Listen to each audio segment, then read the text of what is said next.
अधिकारी ने कहा इस डब्बे को काट दो, बाकी को लेके जाओ, आप इसमें रह गए। हाजी साहब बीच में घुसते हैं और भीड़ को फाड़ते हैं और चिल्लाते हैं, काला नाक, सांप सांप सांप।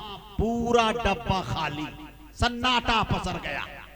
हाजी साहब ने बैग फेंका, कहा मुजाही साहब अब लेट जाइए, पटना तक ओघरा के सोइए कभी। अब आप ये बताइए कि मुजम्मिल हयात आपके दयार में पहली बार आए हैं और उनको हमने इतने कसीदे आपके सुनाए, इतनी तारीफ हमने की, इतनी तारीफ की कि वो बार बार हमको इशारा कर रहे हैं, मुजाहिद साहब ये वही है ना जिसके बारे में आपने हमसे कहा था।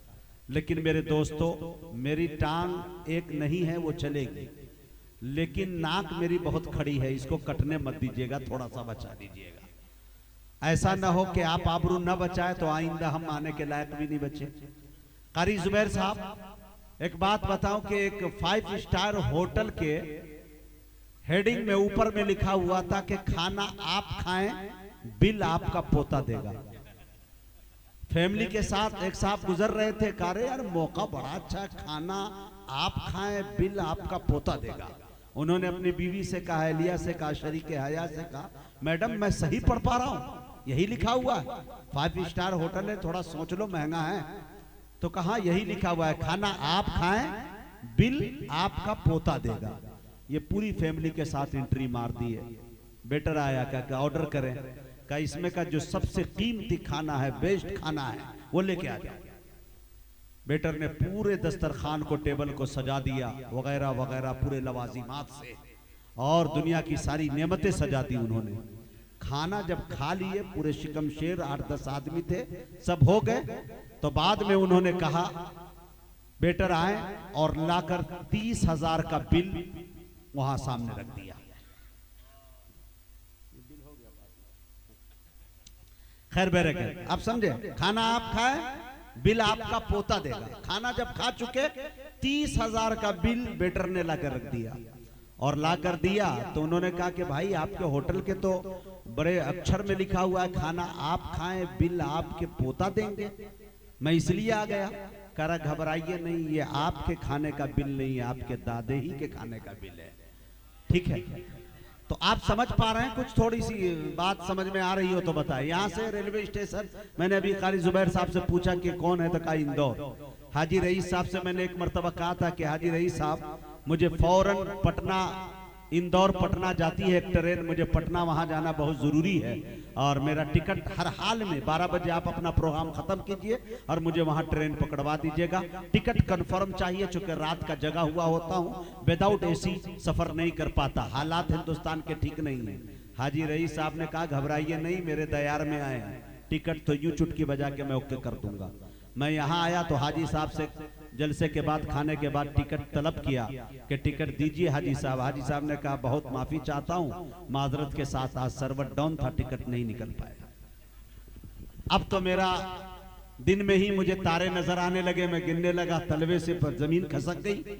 मैंने कहा कि हाजी साहब अब क्या होगा, कहा अभी भी मत घबराइए, चलते हैं हम इंदौर, जगह कैसे नहीं मिलती है देखते हैं। मेरे दिमाग के आगे कुछ नहीं चलता। हाजी साहब गए, मेरा बैग पकड़े हुए थे, कहा घबराइए मत। देखा इतनी भीड़ ट्रेन में कि पैर रखने की जगह नहीं। मैंने कहा हाजी साहब ऐसे ही 1.5 टांग का हूं, दूसरा भी चला जाएगा, मैं इस भीड़ में नहीं जा सकता। कहा 2 मिनट यहीं खड़े होइए, मैं अभी जगह खाली करवाता हूं। मैं भी डर गया कि हाजी साहब कैसे इतनी जगह खाली करवा सकते हैं। हाजी साहब बीच में घुसते हैं और भीड़ को फाड़ते हैं और चिल्लाते हैं, काला नाक, सांप सांप सांप। पूरा डब्बा खाली, सन्नाटा पसर गया। हाजी साहब ने बैग फेंका, कहा मुजाही साहब अब लेट जाइए, पटना तक ओघरा के सोइए, कभी यहाँ सोइए कभी वहां सोइए, जाइए।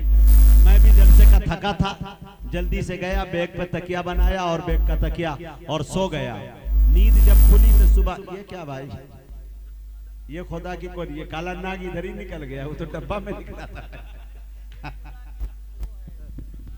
खैर दोस्तों, तो जैसे ही मैं सोया तो आंख खुली, सुबह में जब चाय वाले चिल्ला रहे चाय चाय चाय, गर्म चाय गर्म चाय, तो मैंने कहा चाय वाले से भैया ये पटना आ गया या हाजीपुर है? कहा हुजूर ये तो इंदौर है। हमने कहा ये तो रात में हम बैठे थे, तो अब तक तो मुझे पटना होना चाहिए।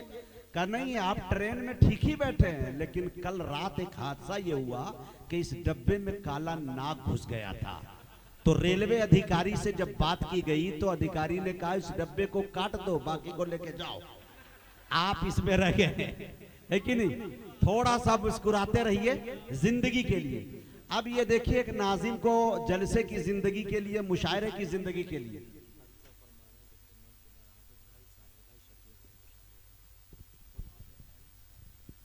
आबिद भाई, शब्बीर भाई, साहिल भाई, इन लोगों की बड़ी कुर्बानी है और इनके दोस्तों की। अल्लाह ताला इन लोगों को सलामत रखे।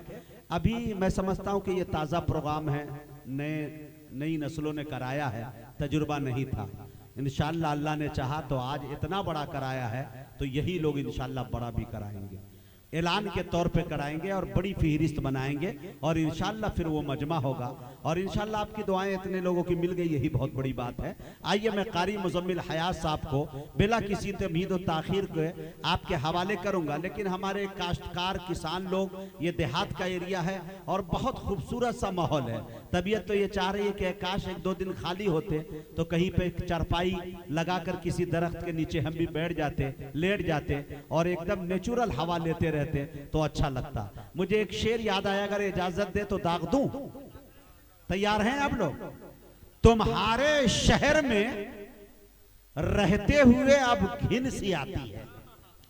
सुने मियां, शहर वाले बहुत इतराते हैं, लेकिन देहात को अगर फौकियत शायर ने दे दी हो तो मैं तवज्जो चाहता हूं। देखिए मेरे दोस्तों कि तुम्हारे शहर में रहते हुए अब घिन सी आती है, हमारे गांव की तहजीब ही जीना सिखाती है। अरे बोल दो तो मेरी जान। हाँ हाँ, अच्छा कारी मतीन साहब न भी देते तो बड़ी कुर्बानी देकर उन्होंने इतना मकरूज कर दिया है कि जिंदगी भर में उनका कर्जा अदा नहीं कर सकता।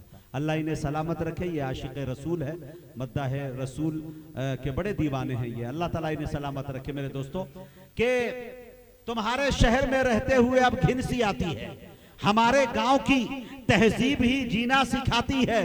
जमाना हो गया दादी को छोड़े कब्र में, लेकिन अभी भी ऐसा लगता है मुझे लोरी सुनाती है।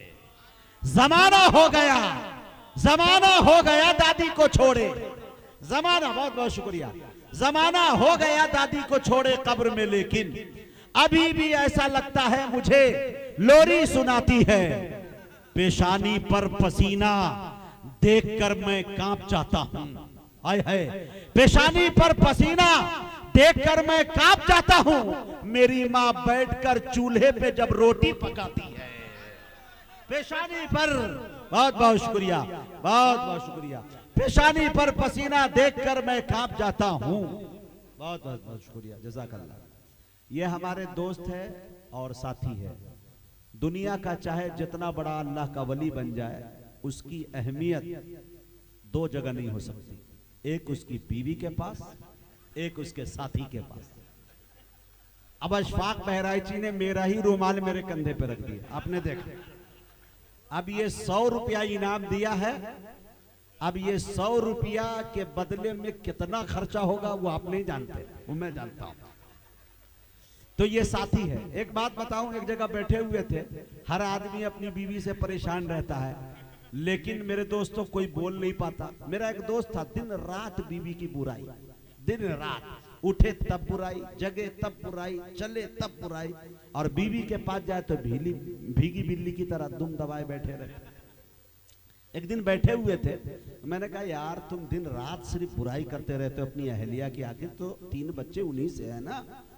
तो उन्होंने कहा कि हबीबी साहब एकदम आजिज आके एकदम मुंह बना के बैठे और उन्हीं के हाथ की रोटी दस्तरखान पे निकाली और कहा हबीबी साहब खाइए। मैं सोचता ये हूँ कि देखने सुनने में भी अच्छी है, बच्चों की भी परवरिश अच्छा कर ही लेती है, और क्या करे कि एक अच्छे आदमी के लिए जो है जिंदगी गुजारने के लिए काफी है, ये कह के तसल्ली कर लिया करता हूँ। तो मेरे दोस्तों ये हर घर का मामला इस तरह का होता रहता है। ये अलग बात है कि ये एतराफ मैंने कर लिया।